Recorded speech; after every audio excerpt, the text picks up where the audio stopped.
Chapter 4.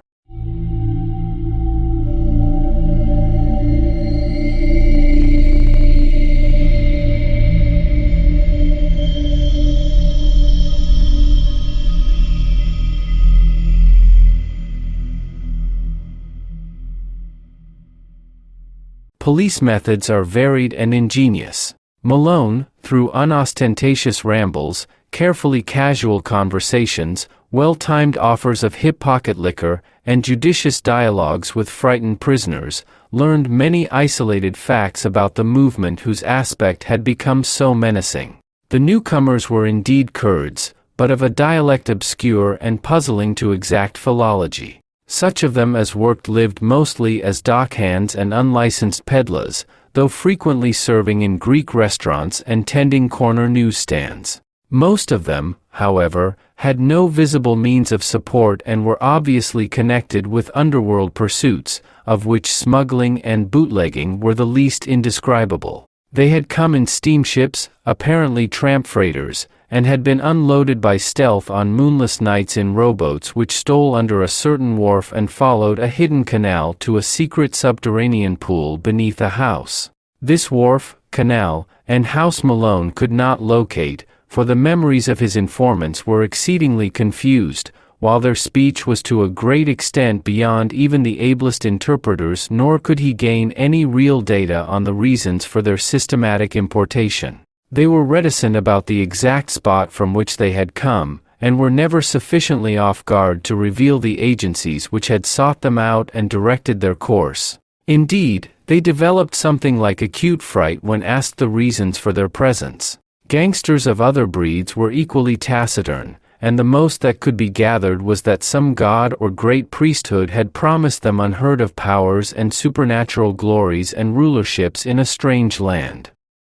The attendance of both newcomers and old gangsters at Suydam's closely guarded nocturnal meetings was very regular, and the police soon learned that the erstwhile recluse had leased additional flats to accommodate such guests as knew his password, at last occupying 3 entire houses and permanently harboring many of his queer companions. He spent but little time now at his Flatbush home, apparently going and coming only to obtain and return books, and his face and manner had attained an appalling pitch of wildness. Malone twice interviewed him, but was each time brusquely repulsed. He knew nothing, he said, of any mysterious plots or movements, and had no idea how the Kurds could have entered or what they wanted. His business was to study undisturbed the folklore of all the immigrants of the district, a business with which policemen had no legitimate concern.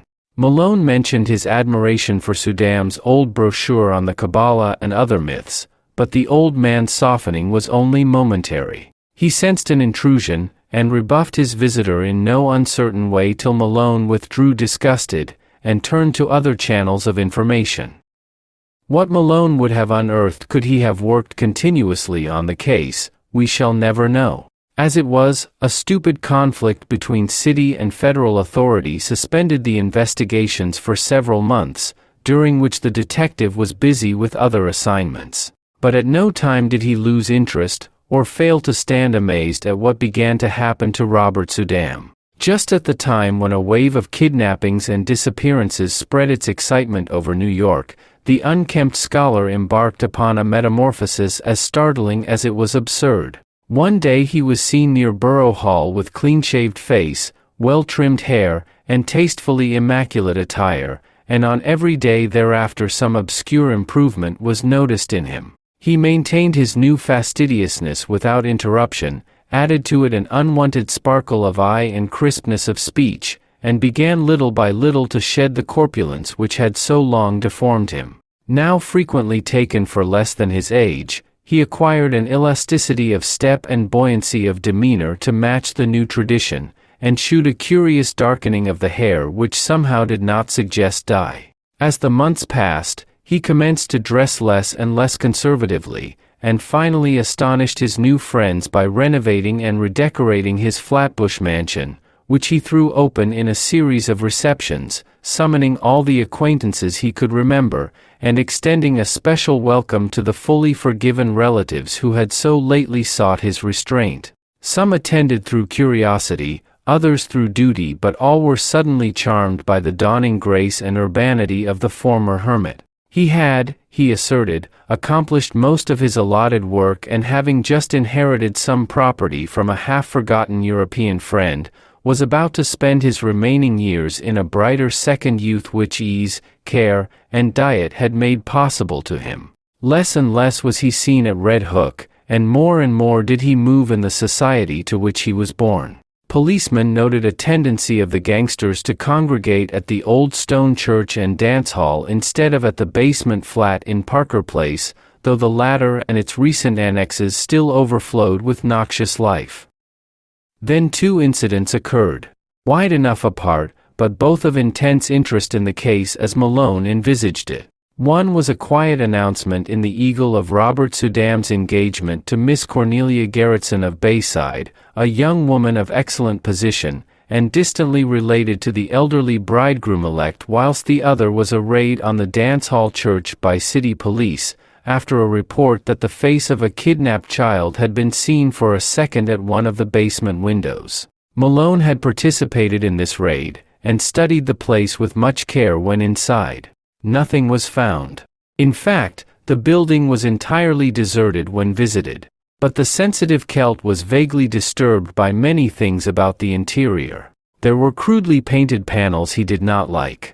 Panels which depicted sacred faces with peculiarly worldly and sardonic expressions, and which occasionally took liberties that even a layman's sense of decorum could scarcely countenance.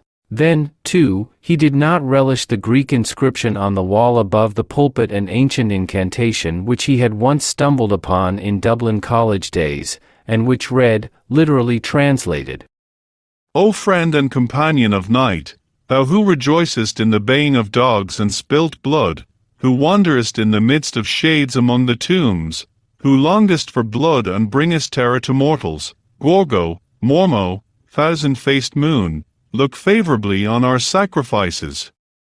When he read this he shuddered, and thought vaguely of the cracked bass organ notes he fancied he had heard beneath the church on certain nights. He shuddered again at the rust around the rim of a metal basin which stood on the altar, and paused nervously when his nostrils seemed to detect a curious and ghastly stench from somewhere in the neighborhood.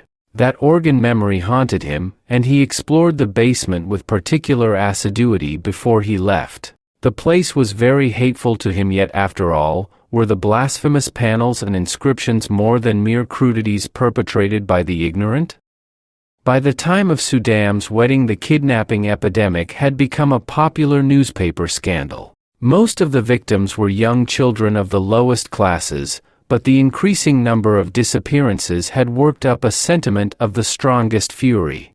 Journals clamored for action from the police, and once more the Butler Street station sent its men over Red Hook for clues, discoveries, and criminals. Malone was glad to be on the trail again, and took pride in a raid on one of Suydam's Parker Place houses. There, indeed, no stolen child was found, despite the tales of screams and the red sash picked up in the areaway, but the paintings and rough inscriptions on the peeling walls of most of the rooms, and the primitive chemical laboratory in the attic, all helped to convince the detective that he was on the track of something tremendous. The paintings were appalling.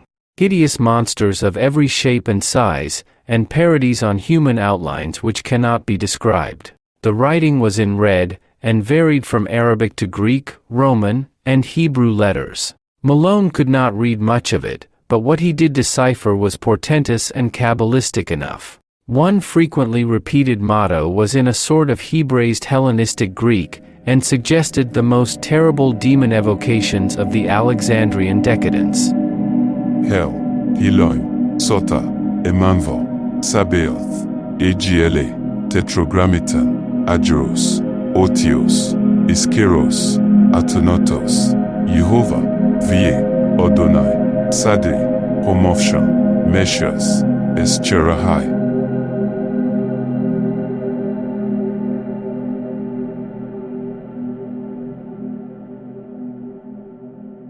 Circles and pentagrams loomed on every hand, and told indubitably of the strange beliefs and aspirations of those who dwelt so squalidly here. In the cellar, however, the strangest thing was found. A pile of genuine gold ingots covered carelessly with a piece of burlap, and bearing upon their shining surfaces the same weird hieroglyphics which also adorned the walls. During the raid, the police encountered only a passive resistance from the squinting Orientals that swarmed from every door. Finding nothing relevant, they had to leave all as it was, but the precinct captain wrote Suydam a note advising him to look closely to the character of his tenants and protégés in view of the growing public clamor.